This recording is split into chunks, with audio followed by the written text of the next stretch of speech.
गर्मी के मौसम में आप रहें कूल, इसलिए लेकर आए हैं हम अब हर ब्रांड के fridge, cooler, AC, water cooler, deep freezer, इन सभी की विस्तृत श्रृंखला और वो भी आसान फाइनेंस सुविधा के साथ। जी हाँ, छाबड़ा इलेक्ट्रॉनिक्स शहर का सबसे बड़ा electronic showroom, Pandhana road, Khandwa. संपर्क सुदीप सिंह छाबड़ा, मोबाइल नंबर 9111015115 और सतबीर सिंह छाबड़ा 9111015116। आपके लिए एक बेहतरीन मौका आपको फराहम करता है कि आप अपनी जमीनी सतह से अपनी लीडरशिप को बनाएं। और याद रखिए, जब तक आप अपनी लीडरशिप को नहीं बनाएंगे, हम अपने मसाइल को हल नहीं करवा सकते। हम बरसों से सिर्फ वोट डालने वाले बन गए, हम वोट लेना नहीं सीखे। आज मजलिस इत्तेहादुल मुस्लिमीन के 11 उम्मीदवार आपके दरमियान में है और मेयर के उम्मीदवार भी हैं। मेरी आपसे गुजारिश है कि आप पतंग के निशान पर बटन दबाकर खंडवा में अपनी एक सियासी लीडरशिप को पैदा करिए। मैं आपके सामने ये जादू की छड़ी नहीं है, मगर मैं आपसे अर्ज ये कर रहा हूं, बताओ आपकी आवाज कौन है मध्य प्रदेश में? आपकी सियासी आवाज कौन सी है मध्य प्रदेश में? कौन है जो आपकी तकालीफ को, आपके जुल्म और नाइंसाफी के खिलाफ आवाज बुलंद कर सके? अगर आप ये चाहते हैं कि आपकी आवाज को कोई बुलंद करे, तो 6 जुलाई के दिन आप अपना एक वोट मजलिस के हक में इस्तेमाल करिए। ये मत कहिए कि असदुद्दीन ओवैसी और इम्तियाज जलील हमारी आवाज है। इम्तियाज जलील और असदुद्दीन ओवैसी नाकाफी है एक मजलूम लोगों के लिए, बल्कि कि 1-2 नहीं बल्कि 100 की तादाद में इंशाअल्लाह ताला इस मुल्क में असदुद्दीन ओवैसी और इम्तियाज जलील से ज्यादा नेक और काबिल लोग मजलूम कौम की रहनुमाई करने के लिए आगे बढ़े। मेरे अजीज दोस्तों और बुजुर्गों, ये आपके मसाइल है। आप जानते हैं कि आपके खंडवा में पीने का पानी दस्तयाब नहीं है। हम पूछना चाहते हैं भाजपा के मुख्यमंत्री से कि आप इतने बरस से इस प्रदेश के मुख्यमंत्री हैं, आपने खंडवा में पीने का पानी का मसला क्यों हल नहीं किया? और नरेंद्र मोदी पूरा ये दावा करते हैं कि हमने, भारत के प्रधानमंत्री कहते हैं कि हमने नल जल का इंतजाम कर दिया। देश के प्रधानमंत्री, खंडवा में ना नल है ना जल है, पानी मिलता ही नहीं है। यहाँ पर क्या आपको पानी मिलता है? क्या भाजपा ने पानी पिलाया आपको? जब पानी नहीं पिला सके तो वोट किसको देंगे आप? ये बरसों से यहाँ पर 20 साल से भाजपा के विधायक हैं, 20 साल से भाजपा का मेयर है, यहां से एमपी उनका मुंतखब हो जाता है। अरे आप पीने का पानी का मसला हल नहीं कर सके और बड़े बड़े झूठी बात करते हैं, सबका साथ, सबका विश्वास, सबका विकास। मेरे अजीज दोस्तों और बुजुर्गों, डेवलपमेंट कहां है? ना रोड है, ना ड्रेनेज का इंतजाम है, ना स्ट्रीट की लाइट है, रोडों पर अंधेरा है, रोड पर गंदगी है। मगर इसके बावजूद भी बीजेपी का वोटर कहेगा कि नहीं, मैं मोदी को वोट दूंगा। हम उनसे पूछना चाहते हैं कि तुम्हारे घर के सामने लाइट नहीं है, पानी नहीं है, आप बताइए कि पीने का पानी नहीं है मगर ओवैसी को मुद्दा बनाते हैं इलेक्शन में। अरे पीने का पानी मुद्दा है, स्ट्रीट लाइट मुद्दा है, ड्रेनेज लाइन मुद्दा है। और फिर यहाँ पर 8 महीने पहले एक कम्युनल राइट हुआ, फसाद हुआ और हमको बताया गया कि 7 घरों को डिमोलिश कर दिया गया। मैं भाजपा के और इस प्रदेश के मुख्यमंत्री से जानना चाहता हूं, कौन से कानून के तहत आपने घर को तोड़ा? पेट्रोल 104 रुपये हो चुका, 115 रुपये हो चुका। इसका जिम्मेदार ताजमहल बनाने वाला। अगर वो ताजमहल नहीं बनाता तो आज पेट्रोल 40 रुपये में मिलता। बिल्कुल सही है।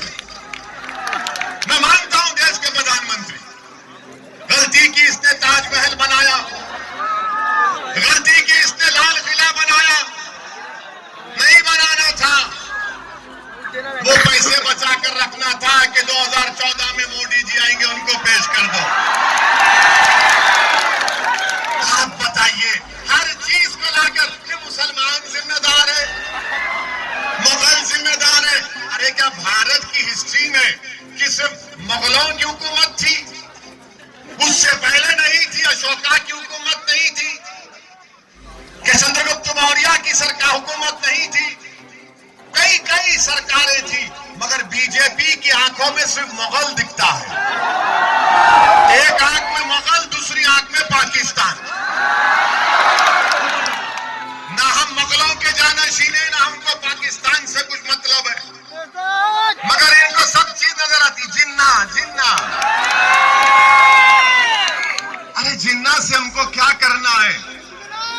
हमने जिन्ना के पैगाम को ठुकरा दिया। आजादी के 75 साल का जश्न हम 15 अगस्त को मनाने जा रहे हैं, तो भारत में जितने 20 करोड़ मुसलमान हैं, वो इस बात की गवाही दे रहे हैं कि उनके दादा और परदादा ने पाकिस्तान के पैगाम को ठुकराया था और भारत को अपना वतन अजीज माना था। भारत हमारा वतन अजीज है, हम भारत को नहीं छोड़ेंगे। तुम लाख नारे लगा दो, छोड़ के जा, छोड़ के जा। छोड़ना तो दूर की बात, हम जिंदा भी रहेंगे तो इस जमीन पर सीना तान के रहेंगे और मरेंगे भी अल्लाह के हुक्म से। तो हमारी चेहरों पर मुस्कुराहट होगी और इस जमीन के अंदर हम जाएंगे इंशाअल्लाह। तो मेरे अजीज दोस्तों और बुजुर्गों, ये मसाइल है, इस मसाइल के खिलाफ आपको आवाज उठाना है। अब कोई यहां पर कांग्रेस और भाजपा के लोग बोलेंगे कि अगर मजलिस के इंशाअल्लाह 11 के 11 जीत जाते हैं तो क्या होगा? बोलेंगे क्या होता है?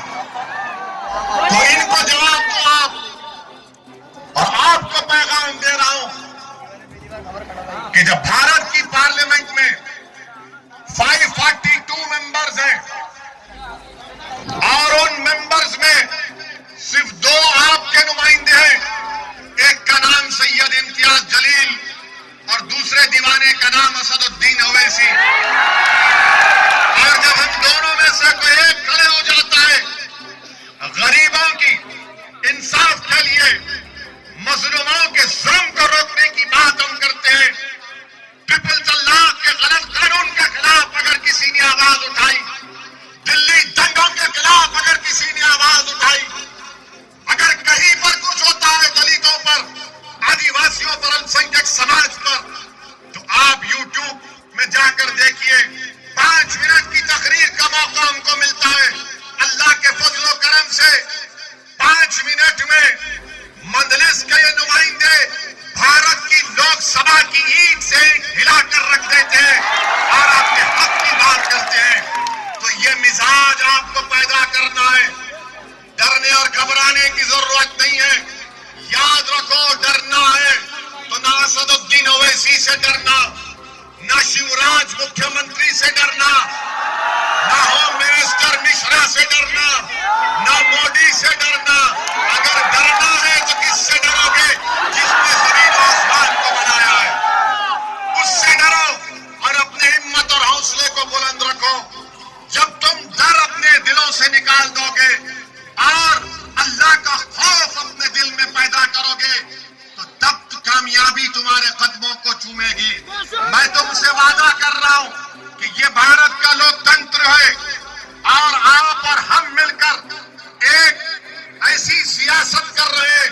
मजलिस पिछले 55 साल से अमली सियासत में भारत के संविधान को मजबूत करना है। भारत के संविधान में जो हुकूक और राइट्स, फंडामेंटल राइट्स हमको दिए गए, उसको हासिल करने की लड़ाई मजलिस कर रही है। नौजवानों याद रखो, वायलेंस हमारा रास्ता नहीं है, तशद्दुद हमारा रास्ता नहीं है, बल्कि सियासी ताकत को हासिल करना, वोट डालना, अपनी पार्टी के हक में वोट डालना, अपनी सियासी लीडरशिप को बनाना, अपनी आवाज को बनाना। नौजवानों तुम वहां खड़े हो, आज वो दिन दूर नहीं है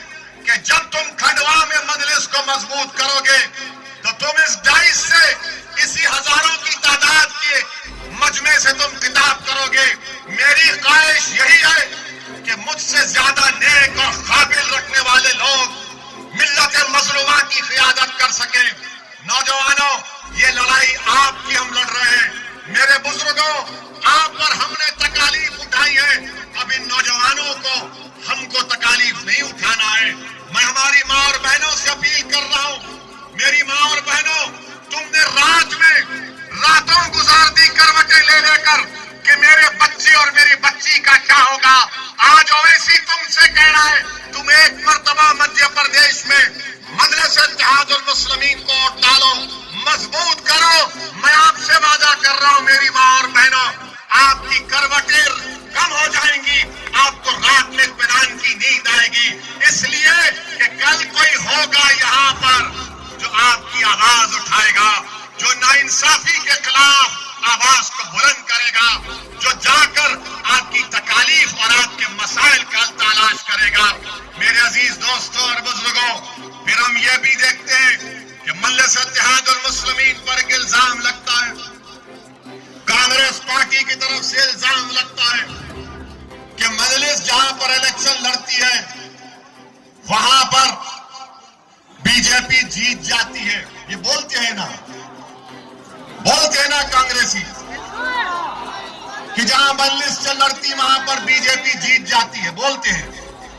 आप उनसे पूछिए मध्य प्रदेश में, रुक जाइए भाई, ओ भाई मीडिया वाले रुक जाइए, मैं नहीं बात करूंगा, गड़बड़ करेंगे आप।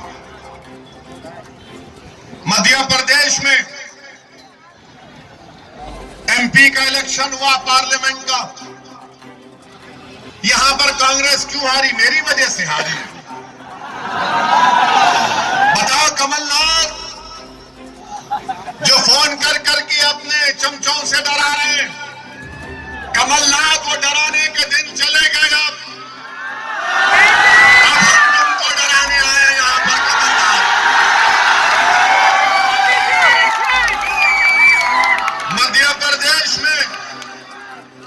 मध्य प्रदेश में भाजपा जीत गई, एमपी के इलेक्शन में ज्यादा सीट उनको आ गए।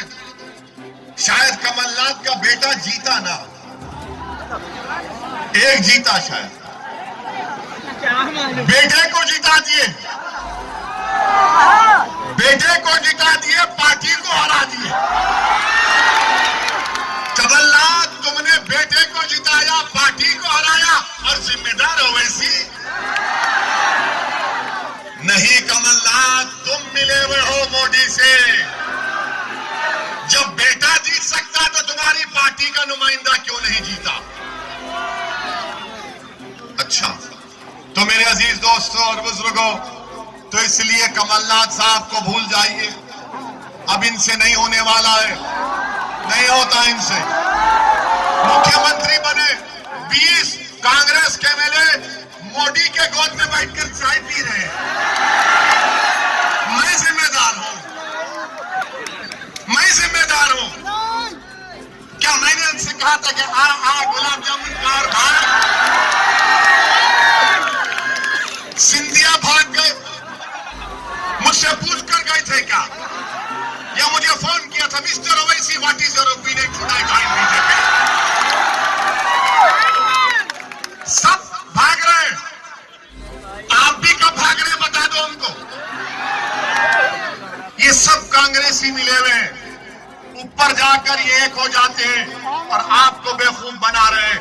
बहरहाल मेरे अजीज दोस्तों और बुजुर्गों, क्या 6 जुलाई को आप खंडवा में मजलिस इत्तेहादुल मुस्लिमीन को कामयाब करेंगे अपने दुआ वोटों से? हाथ उठाकर बता दीजिए कि मजलिस को कामयाब करें। मैंने भी अपील कर रहा हूं कि आप भी दुआ करिए। नौजवानों डरना नहीं, नौजवानों हिम्मत नहीं हारना। याद रखो नौजवानों, अगर तुम डर जाओगे तो तुम मुस्तकबिल हो, तुम अपने घर की दीवार हो। अगर घर की दीवार गिर जाएगी तो दुनिया रास्ता बना लेती है घर में। नौजवानों मुत्तहिद हो जाओ, एक शीशा पिलाई हुई दीवार की तरह खड़े हो जाओ और तारीख में तुम्हारा नाम लिखा जाएगा। जब 60-70 साल के बाद तारीख लिखी जाएगी तो मौर्रिख लिखेगा, हिस्टोरियन लिखेगा कि खंडवा के नौजवानों ने मजलिस का परचम थामा और दूसरे हाथ में भारत का तिरंगा थामा और मजलिस इत्तेहादुल मुस्लिमीन को कामयाब किया। मेरी बुजुर्गों से अपील है, मेरी मां और बहनों से अपील है कि मजलिस के कामयाब करिए। मैं पहली मर्तबा खंडवा को आया हूं। सुन लो भाजपा वालों, सुन लो आरएसएस वालों, और सुन लो कांग्रेस वालों, ये आखिरी मर्तबा नहीं होगा। मैं बार बार आऊंगा, मैं बार बार आऊंगा, इनको तंग करता रहूंगा और आपकी अपनी लड़ाई लड़ता रहूंगा। आप सिर्फ मजलिस का साथ दीजिए। अस्सलाम वालेकुम व रहमतुल्लाहि व बरकातहू। नारे तकबीर, नारे तकबीर। अस्सलाम वालेकुम व रहमतुल्लाह।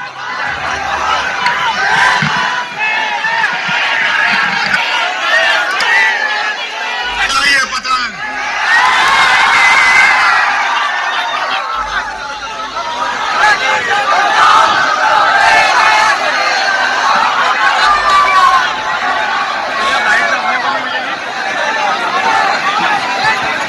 सभी लोगों से गुजारिश है कि भगदड़ ना करें और आराम से सभी अपनी अपनी जगहों पे खड़े रहे। कोई भगदड़ नहीं करेगा। अपनी अपनी जगह पर खड़े रहकर हाथ हिलाए मेरे भाई।